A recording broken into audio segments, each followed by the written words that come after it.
अगली खबर की तरफ बढ़ते हैं, जिसमें हमारे देश और खासकर राजधानी दिल्ली के लिए एक ऐसी सीख है जिसे अगर सही से इस्तेमाल किया जाए तो देश की करीब 50% और दिल्ली की करीब 70% आबादी को सीधा फायदा होगा।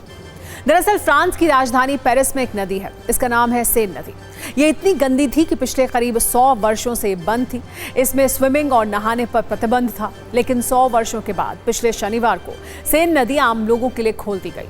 अब ये नदी प्रदूषण मुक्त है, यहाँ का पानी बिल्कुल साफ और लोग इसमें अब डुबकी लगा रहे हैं। पिछले 10 वर्षों से सेन नदी को साफ करने का काम चल रहा था। इस पर 13,755 करोड़ रुपए खर्च किए गए और अब ये पूरी तरह से साफ है। इतनी साफ कि 1923 के बाद पहली बार लोग इसमें स्विमिंग कर रहे हैं। पेरिस की सेन नदी की ये सफाई भारत की 2 बड़ी नदियों के लिए संदेश है। ये नदियां हैं गंगा और यमुना। पहले यमुना की बात करते हैं, जो इतनी गंदी है कि इसमें स्विमिंग और नहाने की बात तो भूल जाएं। इसके 100 मीटर के दायरे में भी आप खड़े हो जाएं तो आपका सांस लेना मुश्किल हो जाएगा। यमुना की स्थिति यह है कि देश की करीब 6 करोड़ की आबादी यमुना से जुड़ी है।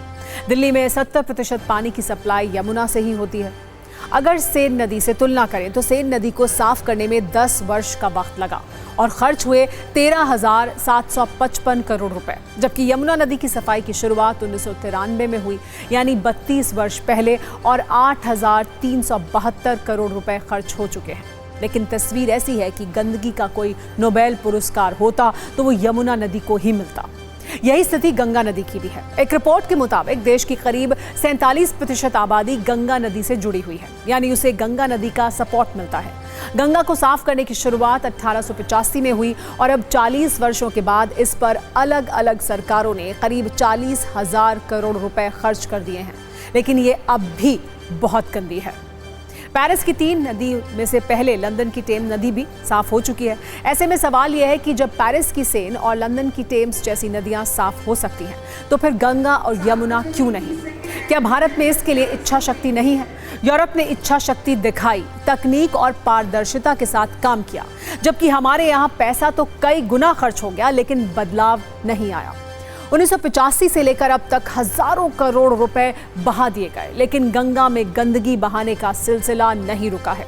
नमामि गंगे हो या यमुना एक्शन प्लान, हर अभियान इसमें ज्यादा सफलता नहीं मिली है। यही कारण है कि सेन और टेम्स आज पर्यटन का गर्व है और गंगा और यमुना आज भी प्रदूषण के बोझ तले करहा रही हैं। जब तक ईमानदारी, इच्छा शक्ति और जवाबदेही नहीं आती, तब तक नदियां सिर्फ ख्यालों और घोषणाओं में ही साफ होती रहेंगी।